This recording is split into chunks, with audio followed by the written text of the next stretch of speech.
Selamat pagi dan selamat malam untuk kalian penonton Nada Film. Sambil menunggu, jangan lupa siapkan gaya terbaik kalian saat menonton.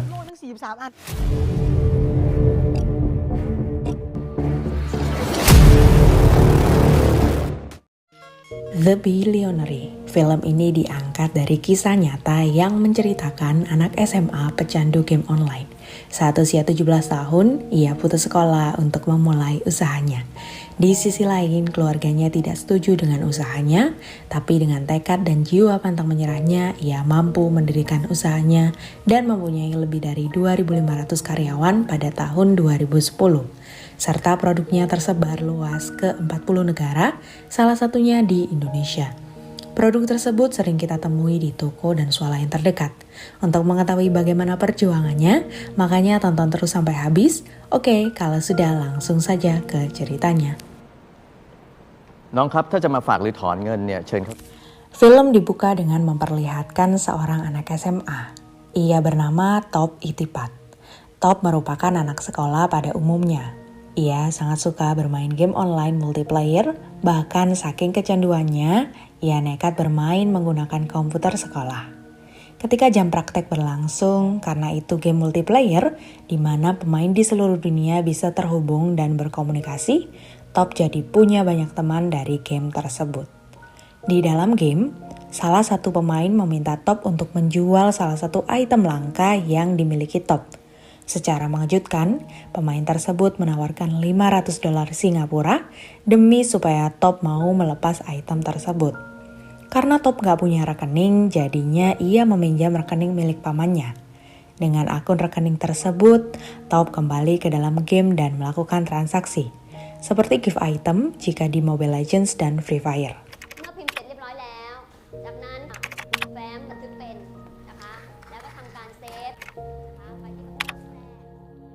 Awalnya Top tidak percaya dia bisa menghasilkan uang hanya dari bermain game.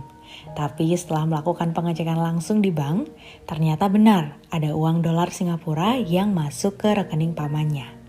Dia pun senang bukan main dari transaksi jual beli item di game online. Setelah itu Top seringkali menjual item langka di dalam game. Sejak saat itu kehidupan Top sebagai anak SMA berubah total.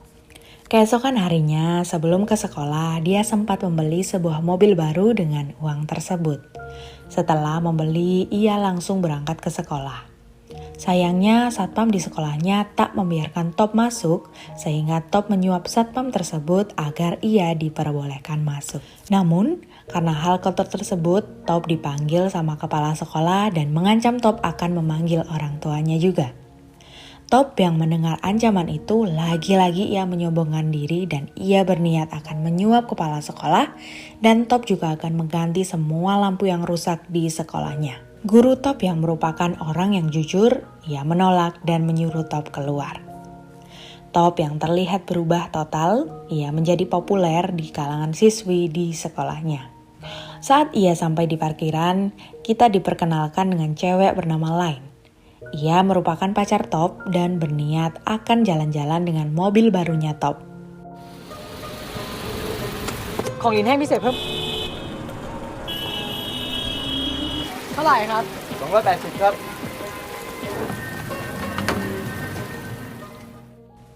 Malam harinya, ketika pulang ke rumah, ia pun langsung diajak bicara oleh orang tuanya yang curiga melihat perubahan anaknya. Orang tua Top yang melihat Top yang sering menghamburkan uang, sempat mengira kalau anaknya terlibat dalam perjudian bola. Top menjelaskan bahwa uang yang dia dapatkan adalah murni hasil transaksi jual beli item di game online. Ibunya Top hanya mau Top belajar dan mencontoh kakak-kakaknya yang berhasil secara pendidikan dan udah bekerja di Cina. Mendengar perkataan ibunya, Top pun lalu mengambil buku pelajarannya dan menjadikannya alas mouse untuk bermain game. Kebiasaan bermain game online dilakukan sampai lulus SMA. Walaupun gagal masuk ke perguruan tinggi negeri, Top gak peduli. Anak remaja kalau udah kenal uang memang suka besar kepala dan menganggap pendidikan itu gak penting. Walaupun Top punya banyak uang, Sayangnya dia nggak punya kemampuan untuk manajemen keuangannya dengan baik. Yang dia lakukan hanyalah bersenang-senang dan membeli PS serta ia dapat bonus DVD player. Ketika pulang ke rumah, ibunya bertanya tentang kelulusannya untuk masuk ke perguruan tinggi negeri. Top berkata kalau ia lulus tapi di perguruan tinggi swasta. Mendengarkan hal itu saja, ayahnya menyuruh Top ikut kursus saja. Karena biaya kuliah di perguruan tinggi swasta sangatlah mahal. Tapi Top menjawab kepada ayahnya dengan sombong kalau dia nggak perlu uang ayahnya untuk membiayai kuliahnya. Sebuah omongan yang nggak pantas untuk dikeluarkan seorang anak untuk orang tuanya. Ibunya Top membujuk suaminya untuk membiayai kuliah anaknya, walaupun itu di perguruan tinggi swasta. Sayangnya, ayahnya menolak karena kondisi keuangan keluarga sedang jelek. Dan ayahnya mengatakan kalau si ibu terlalu manjain Top, sehingga Top sering bersikap kurang sopan. Karena nggak tahan dengan keributan itu, Top pun kembali ke kamar untuk bermain. Tapi ketika akan masuk ke akunnya, ternyata akunnya udah di-ban karena melanggar pedoman. Karena hal itu, pemasukan Top dari game online pun habis. Ditambah lagi uang tabungan yang nggak cukup buat bayar kuliah di perguruan tinggi swasta.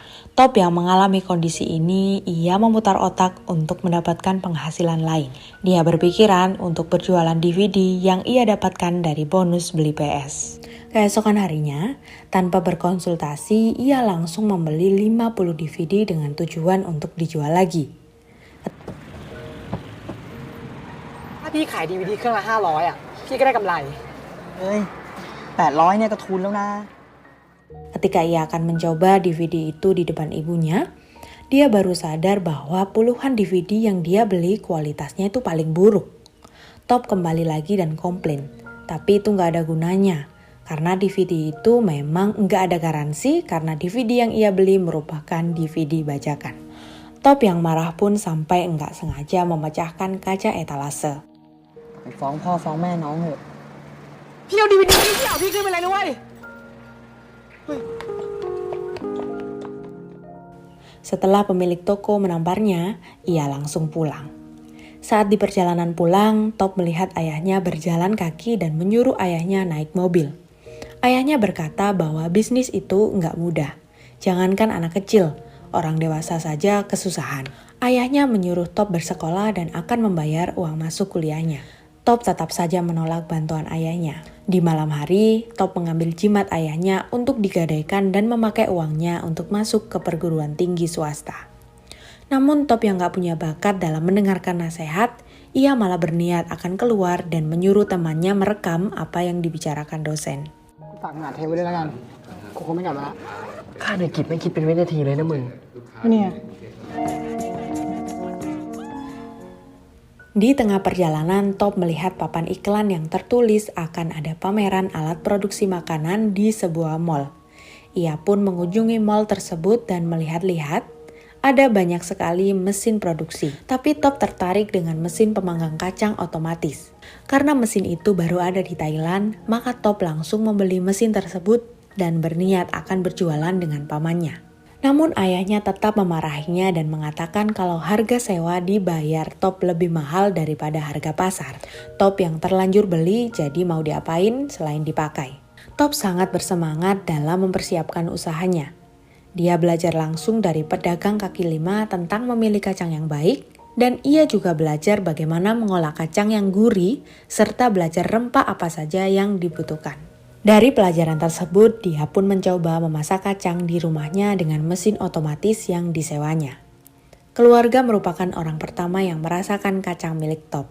Ibu dan ayahnya ternyata sangat suka, karena kacang tersebut rasanya sangatlah enak. Percaya diri Top pun bertambah.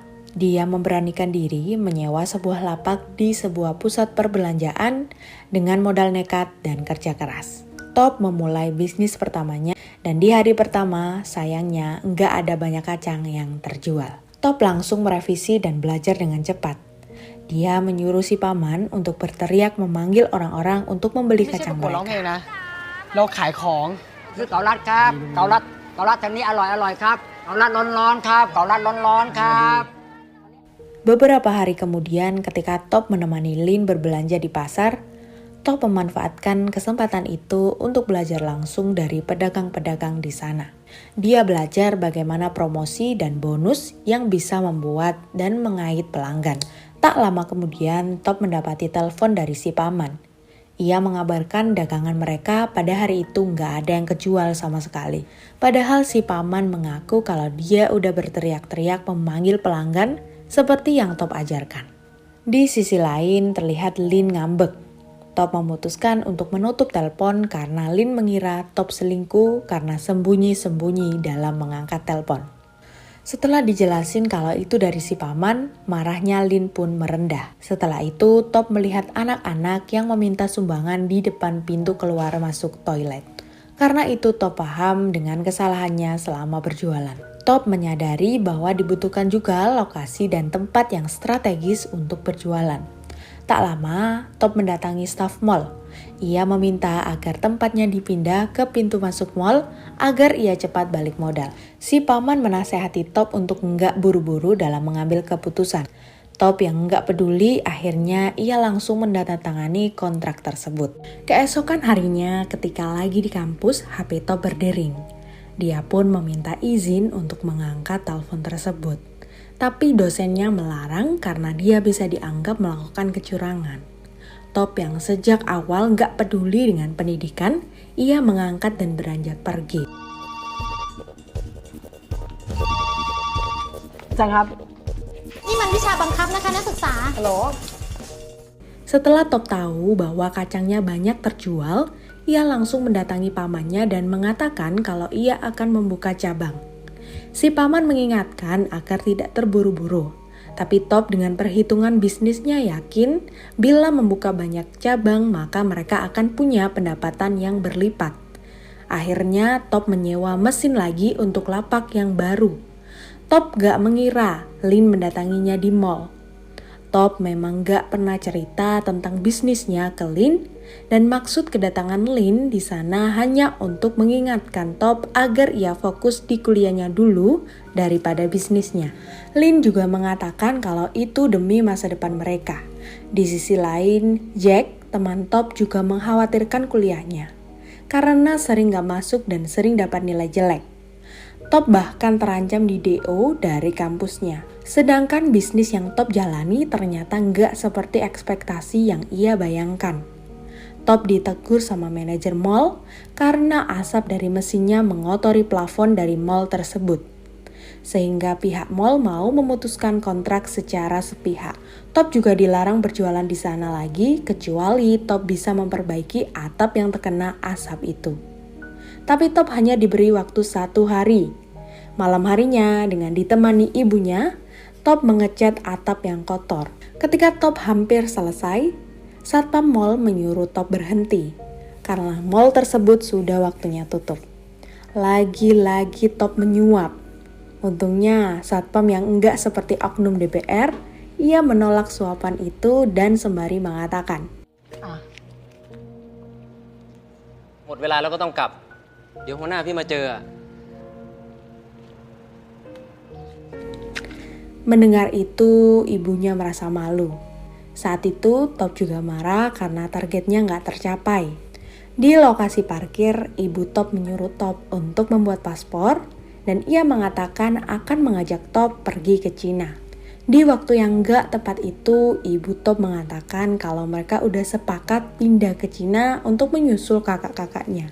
Mendengar hal itu, Top marah dan mengatakan seolah-olah Top sudah nggak dianggap sebagai anak. Ia juga meyakinkan ibunya kalau ia hanya perlu bangkit dan mulai dari awal. Namun, ibunya tetap memohon pada Top untuk pergi ke Cina. Paling enggak dengan kondisi keluarga seperti ini, mereka tetap bisa berkumpul. Top pun pergi dengan orang tuanya untuk membuat paspor. Top yang lagi sesi potret, ia tidak bisa membohongi hatinya kalau ia masih mau di Thailand dan bekerja keras walaupun sendirian. Akhirnya ia memutuskan untuk tetap tinggal dan berkata kalau ia pasti akan membawa pulang orang tuanya ke Thailand.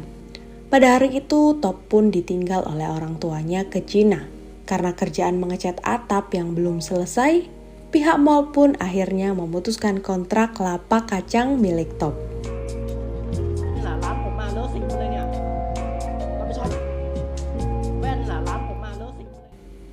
Lagi dan lagi Top mendapatkan halangan. Ia sudah resmi di DO dari kuliah, belum lagi bisnis yang ia kembangkan sekarang sudah berhenti. Ditambah lagi rumah orang tua Top akan disita oleh pihak bank karena angsuran pinjaman ayahnya yang nunggak. Saat ini Top berada di posisi paling bawah dalam hidupnya. Bahkan ketika bertemu dengan Lin, dia menangis menceritakan keterpurukannya. Di dalam mobil, Lin tetap menyuruh Top untuk mendaftar kuliah lagi. Karena modal ijazah SMA saja nggak cukup.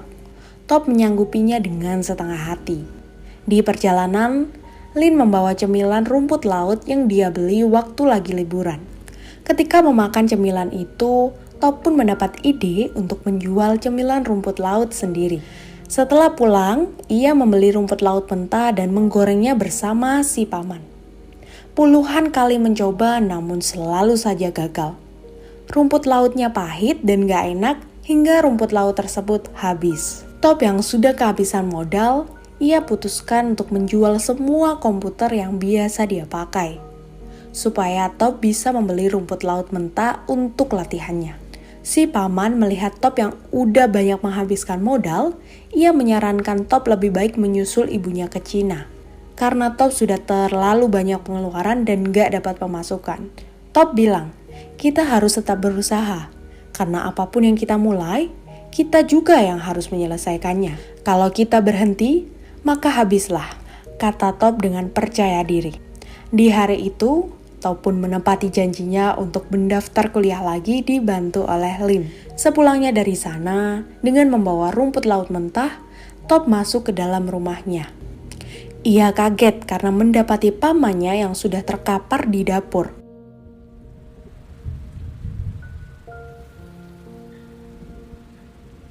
Ma Lung, Ceng Chang Man.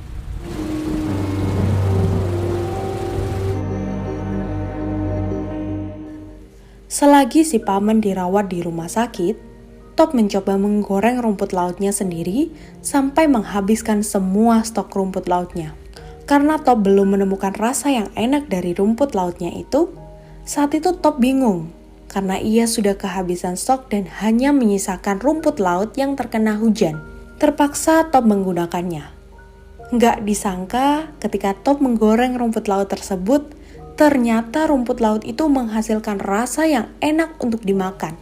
Ternyata air embun yang ada di bungkus rumput laut itulah yang membuat rasa lebih gurih dari sebelumnya. Setelah Top menggoreng semuanya, ia pun menjenguk si paman di rumah sakit dan menyuguhi rumput laut buatannya. Pamannya heran, bagaimana bisa rasanya yang awalnya pahit menjadi sangat gurih. Si paman menanyakan gimana cara menggorengnya sehingga menghasilkan rasa yang sebelumnya hambar dan pahit menjadi enak dan gurih. Top mengatakan kalau semalam ada sisa rumput laut yang terkena air hujan dan menghasilkan embun. Dari kejadian semalam itulah Top mendapatkan resepnya. Akhirnya ia berhasil menciptakan produk cemilan rumput laut untuk dipasarkan di mall tanpa asap, tanpa menggoreng karena sudah dikemas dengan rapi. Sesuai harapan, Top rumput lautnya laku keras ketika dijual dan Top percaya diri kalau dia bisa menghasilkan banyak uang untuk hidupnya, juga memulangkan orang tuanya. Tak lama kemudian, Top mendapatkan telepon dari orang tuanya. Top yang sudah optimis menyuruh ayahnya untuk memberitahu berapa sebenarnya utang yang ayahnya punya. Ayahnya pun mengatakan kalau hutangnya senilai 12 miliar. Top yang mendengarkan itu pun langsung shock dan merasa bahwa dia dan bisnisnya yang kecil tidak ada apa-apanya. Top yang sadar kalau ia harus menanggung beban itu, maka dia harus belajar ilmu tentang bisnis. Untungnya ketika dia masih kuliah, dia sering merekam apa yang dosennya sampaikan dan dengan memutar kaset rekaman tersebut, dia mulai belajar kata-kata yang diucapkan dosennya. Kebetulan yang didengar Top adalah materi tentang strategi pemasaran hutan rimba, di mana dengan satu bisnis kita menggerakkan partner kita di setiap wilayah. Dengan demikian, konsumen kita akan ada di mana-mana. Dari motivasi dan strategi tersebut, Top berniat akan memasarkan produknya di 7-Eleven. Top memberanikan diri untuk menelpon kantor 7-Eleven untuk mendapatkan informasi supaya produknya bisa dipasarkan di sana. Tak butuh waktu lama, Top mendapatkan janji dengan manajer 7-Eleven. Saat Top menjelaskan produknya, manajer tersebut langsung mengatakan kalau produknya dinilai nggak siap untuk dipasarkan melalui 7-Eleven. Selain kemasannya yang terlalu biasa dan harganya tergolong cukup mahal. Dirasa produknya belum siap, ia pulang ke rumah. Ketika sampai di rumah, dia bertemu dengan Lin. Mereka bertengkar karena Top nggak terbuka soal masalah hidupnya. Bahkan Top menyuruh Lin pergi karena dia cuma nggak mau mengecewakan Lin dengan kondisi kuliahnya yang gagal dan juga bisnisnya yang masih belum menghasilkan apa-apa. Untuk memperbaiki kesalahannya, ia mendesain kemasan untuk produk cemilannya. Setelah kemasan produknya selesai, Top kembali lagi ke 7-Eleven untuk mempresentasikan produknya. Tapi karena hari itu ibu manajer lagi sibuk rapat, Top terpaksa harus menunggu di luar. Dirasa sudah lama menunggu, akhirnya Top memilih untuk pergi meninggalkan kantor 7-Eleven. Di dalam lift, dia memberikan sekotak produk cemilannya itu kepada satpam di sana. Ternyata camilan itu diambil oleh karyawan kantor 7-Eleven yang ternyata suka sama rumput laut buatan Top. Di sisi lain, Top yang udah hampir putus asa, ia menghubungi ibunya dan bertanya kenapa hidup bisa sekeras ini. Ibunya pun menyemangatinya untuk tidak menyerah. Ibu yakin Top akan memiliki masa depan yang baik dan sukses, kata si ibu. Malam harinya ketika manajer 7-Eleven akan pulang, dia melihat cemilan di dalam kotak yang ada di lift. Disitulah keberuntungan Top dimulai. Akhirnya ia dipanggil ke kantor 7-Eleven untuk membicarakan kontrak antara perusahaannya dengan 7-Eleven. Top diharuskan mengirim 72.000 kemasan ke 6.000 cabang 7-Eleven di seluruh dunia. Selain itu, pihak 7-Eleven juga akan melakukan survei ke pabrik pembuatan rumput laut Top untuk mengecek standar kebersihan proses produksi. Mendengar itu, Top jadi bingung. Bagaimana dia bisa memproduksi puluhan ribu kemasan dengan dapur yang berantakan di rumahnya dan dengan karyawan seperti paman? Akhirnya Top pergi ke bank untuk mengajukan pinjaman. Tapi sayangnya, karena belum cukup umur, dia nggak bisa menerima pinjaman. Apalagi ayahnya punya hutang 12 miliar. Padahal sudah sampai sejauh ini masih saja ada tantangan yang menghalanginya. Sampai akhirnya Top berpikir untuk menyusul ayah dan ibunya ke Cina. Namun sebelum itu, dia pergi ke toko jimat untuk menebus jimat yang udah dia gadaikan. Namun pemilik toko menolak dan berkata kalau Top udah lama menjualnya. Padahal dia hanya menggadai seharga Rp100.000. Pemilik toko mengatakan kalau ingin mengambil jimat, dia harus membayar 3 juta baht. Mendengar itu, keributan pun terjadi. ตอนนั้นมึงขายพี่100,000อ่ะแล้วทำไมตอนนี้ราคาเป็นอย่างเงี้ย สมไม่ได้ที่แล้วยิงแม่ง Top yang kesal karena tekanan hidupnya nggak habis-habis, ia memutuskan enggak jadi pergi ke Cina dan memutuskan membuka pabrik rumput laut dan memakai ruko bekas ayahnya yang status ruko tersebut juga masih dalam penyitaan bank. Dengan modal yang tersisa, dia pun merenovasi tempat tersebut untuk dijadikan pabrik. Sebelum pihak 7-Eleven melakukan survei, keesokan harinya barulah inspeksi 7-Eleven berlangsung. Ternyata pabrik milik Top masih banyak kekurangannya. Semisal keran cuci tangan yang harusnya menggunakan pijakan kaki, lampu yang harusnya ditutup supaya nggak ada debu yang jatuh ke makanan, dan juga alkohol cuci tangan. Top malah memakai alkohol kesehatan. Top berjanji akan memperbaiki hari itu juga. Tapi si paman menyuruh Top untuk memberikan suap kepada pihak 7-Eleven untuk meloloskan penilaian itu. Tapi untungnya, Top masih ingat pengalaman yang membuat ibunya malu. Setelah inspeksi selesai, Top pun memperbaiki pabriknya dan tak lupa ia mengawasi proses produksinya. Tak lama kemudian, surat dari 7-Eleven pun tercetak. Ia buru-buru melihat hasilnya. Sempat juga ia mendapatkan masalah karena tinta printernya habis dan ia berusaha nerawang dan hasilnya อ่านไม่ออกอะลุงทำไงดีอะ Melihat hasil tersebut, Top sangat senang sampai dan membuat ia bersemangat lagi. Pagi dini harinya, ia dibangunkan si paman untuk mengantar produknya ke DC 7-Eleven. Tak lupa juga ia berterima kasih ke paman karena hanya pamanlah yang menemani jatuh bangunnya. Sesampainya di DC, ternyata Top telat 1 jam. Pihak 7-Eleven memarahinya dan ini bisa jadi penyebab kegagalan Top karena produk gagal dikirim. Tapi untungnya Top dikasih kesempatan untuk melakukan bongkar muat dan gak boleh terlambat lagi. Top yang lega karena keberhasilannya, di pagi itu dia pun menelpon orang tuanya yang berada di Cina. Top berkata bahwa mereka udah bisa pulang ke Thailand. Orang tuanya pun menangis, gak percaya mendengar hal tersebut. Tamat. Hingga saat ini, di usianya yang ke-26, produk Top berhasil masuk ke 19 negara seperti Amerika Serikat, Inggris, dan bahkan Indonesia. Kesuksesan tersebut mengantarkannya menjadi miliarder muda di Thailand dengan kekayaan bersih 1 miliar baht pada tahun tersebut. Jika kalian menontonnya sampai habis, maka saya tidak perlu memberikan pesan bermakna untuk film ini. Sebab kalian pasti mengerti mana yang perlu dicontoh dan mana yang gak perlu dicontoh. Ya segitu aja ceritanya. Jangan lupa subscribe, like, komen, dan share ke teman-teman kalian. See you the next video. Bye! 8 บาทเองถูกๆ จะซื้อกี่เครื่องล่ะ 50 พี่